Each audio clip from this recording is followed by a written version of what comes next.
এই বাংলাদেশে দাঁড়িয়ে কথা বলছো। সেই বাংলাদেশটা কারা এনেছে? ৭১-এর মুক্তিযোদ্ধারা।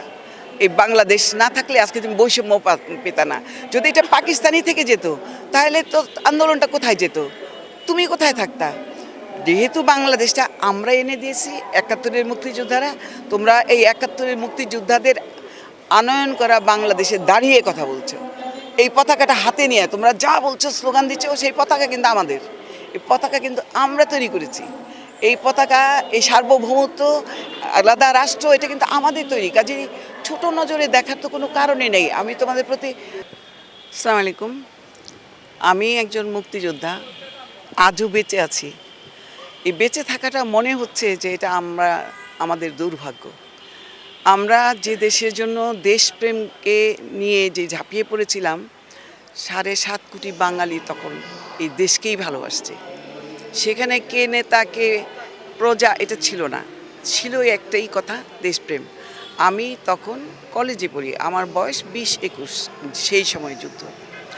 তো সেই যুদ্ধে যে আমাদের একটাই চিন্তা ছিল, আমরা একটা দেশ চাই, একটা আলাদা সার্বভৌমত্ব চাই, একটা আলাদা পতাকা চাই, একটা আলাদা ভূমি চাই, এবং সেটা আমরা এনেছি। ৯ মাস যুদ্ধ করার সময়ে আমাদের যে আত্মত্যাগ, যে স্যাক্রিফাইস আমরা করেছি, সেটা এই প্রজন্ম দেখে নাই। এবং যারা ছিলেন তারা ম্যাক্সিমাম চলে গেছেন এই পৃথিবীটা ছেড়ে।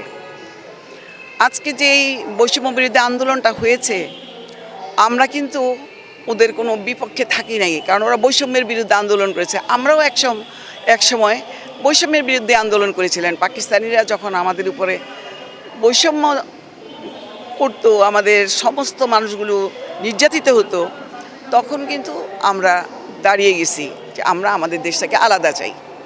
আর আজকে যারা করেছে ওরা নিজেদের সুবিধার জন্য করেছে, কারণ ওরাও নির্যাতিত হচ্ছিল। অন্যদিকে যেই কোটাটার কথা বলা হয়েছে, যেই কোটাটা নিয়ে আমাদের এই ছেলেপেলেরা আপত্তি তুলেছিল, মুক্তিযোদ্ধাদের বয়স এখন 70 আপ, সবাই 70 নিচে কোনো মুক্তিযোদ্ধা নাই। যারা অরিজিনাল মুক্তিযোদ্ধা, তাদের সন্তান এবং তাদের নাতি নাতকুর হয়ে গেছে, তাদের তো কোটার কোনো প্রয়োজন ছিল না, তারা তো কোটা চায় নাই। তো তাহলে কোটা শব্দটা কেন আসছে? আমরা তো মুক্তিযোদ্ধা হয়ে আমাদের ছেলে মেয়েদের মানুষ করে ফেলছি।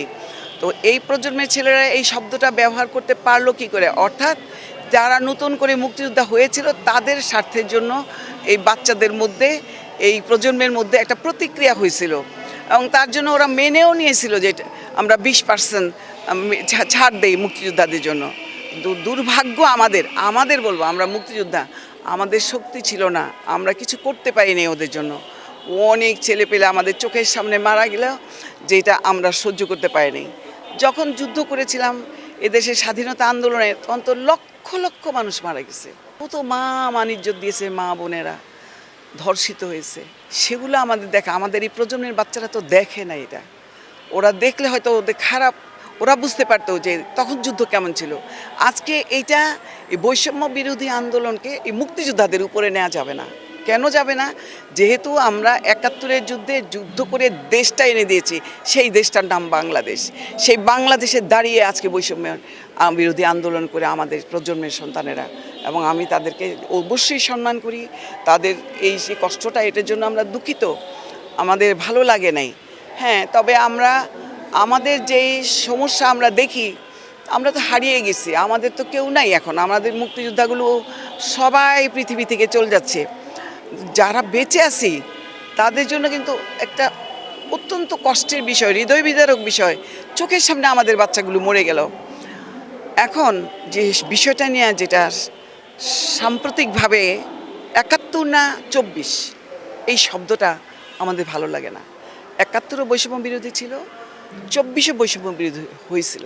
ওরাও বৈষম্যের কারণেই ওরা আন্দোলন করেছে।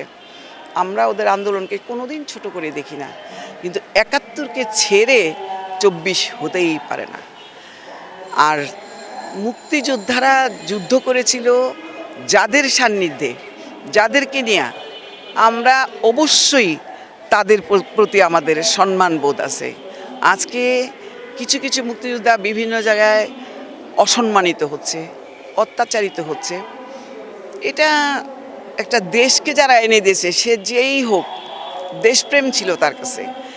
এই বিষয়টা আমাদের অবশ্য আমাদের কষ্টের একটা কারণ। তো আমাদের প্রজন্মের ছেলেপেলেরা, তাদের দৃষ্টি আকর্ষণ করি, তোমরা বাবা ৭১কে ভুলতে পারবে না। ৭১কে নিয়েই তোমাদের সামনে যাত্রা। আগামীতে ৭১ নিয়েই তোমরা ২৪কে এস্টাবলিশড করবে, এবং তোমাদের এই এস্টাবলিশমেন্টে আমাদের অবশ্যই রোল আছে, আমাদের নীতিগতভাবে আমাদের সাপোর্টও আছে। কিন্তু তোমাদের কাছ থেকে আমরা অসম্মানিত হতে চাই না। এই পৃথিবী থেকে যাওয়ার আগে মুক্তিযোদ্ধারা যার যার সম্মানে সম্মানিত হয়ে যাবে। বাবা, তোমাদেরকে খেয়াল রাখতে হবে তাদেরকে যেন ছোট করা না হয়। এবং যে সামাজিক অবক্ষয় এখন এই মুহূর্তে, আমাদের যেই সময় যখন তারুণ্য ছিল তোমাদের মতো, সেই দিন কিন্তু আমি যে একজন নারী মুক্তিযোদ্ধা, আমার হাতে অস্ত্র ছিল, অস্ত্র নিয়েই যুদ্ধ করেছিলাম। আজকে যদি আমার মনে হয় যে পৃথিবীতে একটা বাংলাদেশ আমরা গড়ে তুলেছি, সেই বাংলাদেশে যে আমাদের প্রজন্মের সন্তানেরা যদি শান্তি না পায়, এই ৫৪-৫৫ বছরে আমরা যদি ওদের শান্তিটা দেখে না যেতে পারি, তাহলে কিসের জন্য আমরা এই দেশের স্বাধীনতা সংগ্রামে ঝাঁপিয়ে পড়েছিলাম? কী ছিল আমাদের দেশপ্রেমের আমাদের ভূমিকা? এটাই আমাদের জন্য কষ্ট। আমি এই প্রজন্মের সন্তানদের কাছে আবেদন করব, তোমরা সব সময় মুক্তিযোদ্ধাদের সম্মানটা দিয়ে যাবা। তোমরা তাদেরকে অসম্মানী করতে পারবে না। তোমাদেরকে আমরা স্নেহ করি, ভালোবাসি। তোমরা যা করেছো সেই সময়ে সেই প্রয়োজনের তাগিদেই করেছো, এবং সেটাকে আমরা কখনো ছোট নজরে দেখি না, দেখবও না। আশা করি তোমরা এই বিষয়টা অবশ্যই এই ৭১কে তোমরা সম্মানের শিখরে রেখে দেবে। এই বিজয় দিবস ১৬ তারিখ যে আমাদের গেল, আমরা অনেকে আমাদের মুক্তিযোদ্ধারা কিন্তু মাঠে নামতে সাহস পায় নাই, ভয় পেয়েছে। অরিজিনাল মুক্তিযোদ্ধা যারা, তারা অনেকেই অসুস্থ, বিছানায় পড়ে গেছে। যারা বের হতে পারে তারাও বের হতে পারে নাই। কেন? কারণ দেশের সার্বিক অবস্থা তাদেরকে সবসময় শঙ্কিত করে রাখে, আতঙ্কিত রাখে। সেই কারণে তারা বেরিয়ে আসতে চায় না। তো তাদের তো এটা প্রাপ্য ছিল না। তোমরা যদি তাদের প্রতি সহানুভূতিশীল না হও, সম্মান না করো, তাহলে তো এই অবস্থাটা থাকবে। এটা নিশ্চয়ই দেশের জন্য মঙ্গল না। আমি আশা করব এই বিষয়টা তোমরা সকলে মিলে চিন্তা করবে। মুক্তিযোদ্ধারা তোমাদের বাবা, তোমাদের দাদা, তোমাদেরই সব। আর তোমরা আমাদের সন্তান, আগামী প্রজন্মের এই দেশটাকে তোমরা সুন্দর করে গঠন করবে, এটাই আমরা আশা করি। আমরা এটা যে কদিন আমরা বেঁচে থাকি, আমরা এটাই দেখে যেতে চাই। এটা ওরা তো তৃতীয় প্রজন্ম, আমরা প্রথম প্রজন্ম। এরপরে আরেকটা প্রজন্ম গেছে যারা আমাদের ছেলে মেয়ে, আর এরা হলো থার্ড প্রজন্ম। তো থার্ড প্রজন্মের ছেলেমেয়ে তো ওরা তো যুদ্ধটাকে দেখে নাই। ৭.৫ কোটি বাঙালি যারা যুদ্ধ করেছিল, কেউ সক্রিয় যোদ্ধা, কেউ অস্ত্র নিয়ে যোদ্ধা। আর যারা ঘরে থেকে ওদের মা বোনেরা, দাদিরা, নানিরা, তারা তো যুদ্ধই করেছে। ঘরে বসে এই মুক্তিযোদ্ধাদের খাবার দিয়েছে, তাদেরকে সাপোর্ট দিয়েছে, তাদেরকে বিভিন্ন জায়গায় তারা এই অস্ত্র এক জায়গা থেকে আরেক জায়গায় নিতে সহযোগিতা করেছে। কিন্তু ওদের ধারণা যে ওই যে ৭.৫ কোটি বাঙালি, যে সমস্ত মায়েরা ধর্ষিত হয়েছে, বোনেরা ধর্ষিত হয়েছে, এটা ওদের মাথায় এখন কাজ করছে না। ওরা মনে করছে যে এই ১৪০০ মানুষ চোখের সামনে যেভাবে ওরা মারা গেছে, যে মানুষগুলো, কিন্তু তখন তো লক্ষ লক্ষ মানুষ মারা গিয়ে দেশের জন্য ভালোবাসা করে তো এই বাংলাদেশটাকে নিয়ে আসছে। তুমি তো এই বাংলাদেশে দাঁড়িয়ে কথা বলছো, সেই বাংলাদেশটা কারা এনেছে? ৭১-এর মুক্তিযোদ্ধারা। এই বাংলাদেশ না থাকলে আজকে তুমি বৈষম্য পেতা না। যদি এটা পাকিস্তানি থেকে যেত, তাহলে তো আন্দোলনটা কোথায় যেত? তুমি কোথায় থাকতা? যেহেতু বাংলাদেশটা আমরা এনে দিয়েছি ৭১-এর মুক্তিযোদ্ধারা, তোমরা এই ৭১-এর মুক্তিযোদ্ধাদের আনয়ন করা বাংলাদেশে দাঁড়িয়ে কথা বলছো। এই পতাকাটা হাতে নিয়ে তোমরা যা বলছো, স্লোগান দিচ্ছ, সেই পতাকা কিন্তু আমাদের। এই পতাকা কিন্তু আমরা তৈরি করেছি। এই পতাকা, এই সার্বভৌমত্ব, আলাদা রাষ্ট্র, এটা কিন্তু আমাদের তৈরি। কাজেই ছোট নজরে দেখার তো কোনো কারণই নেই। আমি তোমাদের প্রতি কোনো অশ্রদ্ধাশীল কথা বলছি না, শ্রদ্ধা রেখেই বলছি যে তোমাদের বুঝতে হবে এটা। ইতিহাসকে বিকৃত করার কোনো দরকার নেই। আর ইতিহাসে কত রকমের একটা যুদ্ধ করতে গিয়ে তোমরা তো এখন নিজেরা বুঝতেছো যে তোমরা কি করেছো। তোমার সাথে দেখা গেল যে তোমরা যারা প্রজন্মের সন্তানেরা যে যুদ্ধ করেছো, কিছু লোক তোমাদের সাথে ঢুকে তারা এখন রাজনীতিতে ঢুকে গেছে। তোমরা কিন্তু আস্তে আস্তে সরে যাচ্ছ, নিচে নেমে যাচ্ছ। এটা কিন্তু আমরা চাই না। আমরা চাই যারা মূলত কাজটা করেছে তারা যেন আমাদের মতোই সম্মানিত থাকে। তারা এই সময়ের মুক্তিযোদ্ধা অবশ্যই আমি স্বীকার করব।